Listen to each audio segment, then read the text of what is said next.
안녕하십니까. 오늘은 인문학 강좌 2강 평판을 지켜라 라는 주제를 가지고 살펴보기로 합니다.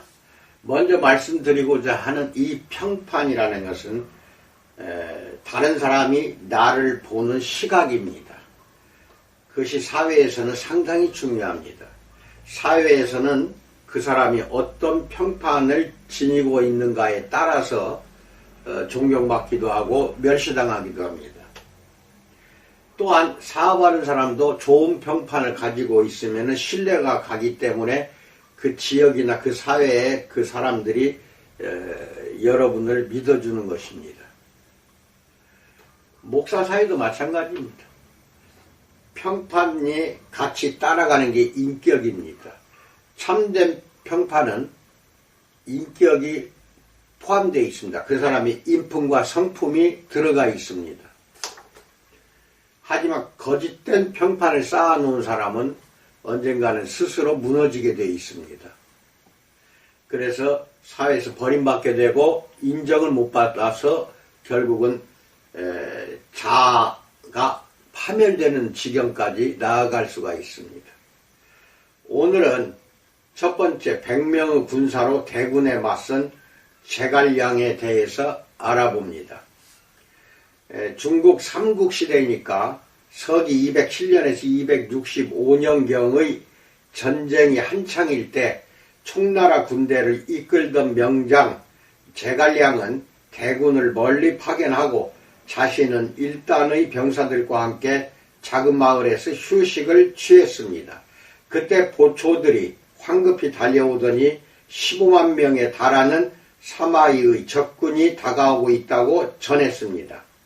제갈량이 아무리 명장이라고 해도 겨우 병사 100명으로 15만 명에 달하는 적군과 대적하기에는 역부족이었습니다. 하지만 제갈량은 운명을 한탄하며 시간을 낭비하지 않았습니다. 그는 곧바로 병사들에게 깃발을 내리고 성문을 열어 젖힌 다음 숨어 있으라고 명령했습니다. 그런 다음 자신은 도복을 입은 채로 성벽 위 가장 눈에 띄는 곳에 앉았습니다. 제갈량은 향을 피우고 현악기를 연주하며 노래를 부르기 시작했습니다. 몇 분 후 적의 군대가 끝없는 행렬을 이루며 몰려왔습니다. 제갈량은 못 본 채 하고 계속 악기를 연주하며 노래를 불렀습니다. 곧 적군이 성문 앞에 멈춰 섰습니다. 적장 사마이는 성벽에 앉아 있는 사람을 금방 알아보았습니다. 성문은 수비도 없이 활짝 열려 있었지만 사마이는 더는 나아가지 않고 머뭇거리며 제갈량을 살펴보았습니다. 그런 다음 즉각 회군하라고 명령했습니다. 와룡으로 알려진 제갈량은 삼국시대에 전설적인 공적을 세운 인물입니다. 한 번은 적장이 찾아와서 정보와 도움을 주겠다고 제안했습니다. 제갈량은 그것이 함정이라는 사실을 즉시 알아차리고 그자의 목을 벨 것을 지시했습니다. 그러나 도끼가 그의 목에 떨어지려는 찰나 제갈량은 처형을 중단시키고 이중첩자가 되겠다며 목숨을 살려주겠다고 제안했습니다. 적장은 이에 동의하고 적에게 허위 정보를 제공하기 시작했습니다. 이후 제갈량은 계속되는 전투에서 연승을 거둘 수 있었습니다. 이렇듯 제갈량은 중국에서 가장 영리한 사람, 늘 유사시에 활용할 꾀를 가진 사람이라는 평판을 주의 깊게 구축해 나갔던 것입니다. 이런 평판은 어떤 무기보다도 더 강력하게 적을 두려움으로 몰아넣었습니다. 사마이도 그의 명성을 익히 알고 있었습니다. 그는 텅 빈 도시에 왔다가 제갈량이 성벽에 앉아 노래를 부르는 모습을 보고 혼란에 빠졌습니다. 도복과 노래와 향, 그것은 무척 위협적이었고 제갈량이 파놓은 함정이 분명해 보였습니다. 아주 잠깐 사마이는 제갈량이 정말 혼자이며 절망적인 상태일지도 모른다는 생각이 뇌리를 스치기도 했습니다. 그러나 제갈량에 대한 두려움이 너무도 컸기 때문에 감히 그것을 확인하는 모험을 감행할 수가 없었습니다. 그것이 바로 평판의 힘입니다. 이로 인해 제갈량은 화살 한번 쏘지 않고도 엄청난 규모의 대군을 후퇴시킬 수 있었던 것입니다. 두 번째, 목숨을 걸고 평판을 지켜라에 대해서 알아봅니다. 평판은 겉모습으로 사람을 판단하는 위험한 게임에서 당신의 본 모습을 파악하고자 안간힘을 쓰는 사람들의 날카로운 시선을 분산시키고 세상이 당신을 판단하는 방식까지 어느 정도 통제하게 해 줌으로써 당신을 보호해 줄 것입니다. 즉 강력한 입지를 구축해 준다는 이야기입니다. 똑같은 행동을 해도 그것이 멋지게 비치느냐 끔찍하게 비치느냐는 전적으로 행위자의 평판에 따라 좌우될 수 있습니다.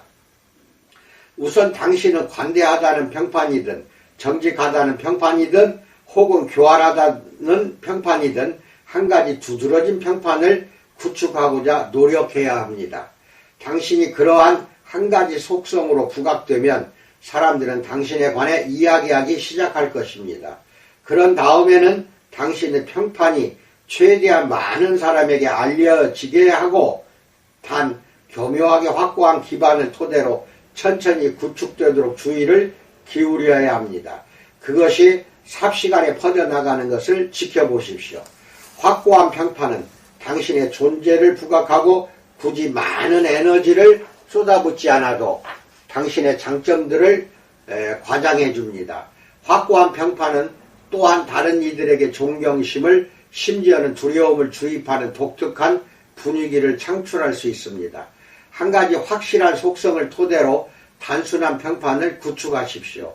그러면 이 단 하나의 속성, 이를테면 효율성이나 매혹성 등이 당신의 존재를 알리고 다른 사람들을 매료시키는 일종의 명암이 될 것입니다. 예를 들어 정직하다는 평판을 구축하면 당신은 온갖 종류의 기만을 행할 수 있습니다. 카사노바는 자신의 평판을 훌륭한 유인물로 활용함으로써 미래의 정복 대상들을 향해 발을 내디딜 수 있었습니다. 여자들은 그에 대한 소문을 듣는 순간 호기심이 발동하여 무엇 때문에 그가 로맨스에서 그토록 큰 성공을 거두는지 확인하고 싶어 했던 것입니다. 평판은 극도로 중요합니다. 따라서 이 법칙에는 예외가 없습니다. 다른 이들의 시선을 신경 쓰지 않는다면 무례하고 오만하다는 평판을 얻을 것입니다. 그러나 그것 역시 그 자체로 귀중한 이미지가 될 수 있습니다.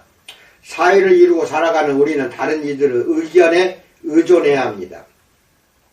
따라서 평판을 무시함으로써 얻을 수 있는 것은 아무것도 없습니다. 다른 이들의 인식을 신경 쓰지 않을 경우 다른 이들이 당신을 대신하여 당신에 대한 인식을 마음대로 결정해 버립니다. 자기 운명의 주인이 되십시오. 아울러 자기 평판의 주인이 되십시오. 이상입니다. 오늘 평판을 지키는 건 주로 주식회사 우리코스 거래처들에게 드리는 말씀입니다. 평판이 상당히 중요합니다. 과거가 어떻게 우리가 살아왔던 간에 그것은 나의 역사를 나타내는 것입니다. 그리고 앞으로 미래에 어떻게 살아갈까 하는 것은 그 평판이 어떻게 쌓여왔는가에 따라서 여러분의 평판을 다시 창조해 나갈 수가 있습니다. 나이가 많든 적든 지역사회 또는 한 가정과 지역사회와 국가에서 얻는 그 평판이 소중합니다. 그 직업에 있어서 평판도 소중합니다. 이것을 잘 간직하시고 좋은 평판을 받는 여러분들이 되기를 진정으로 축원드립니다. 감사합니다.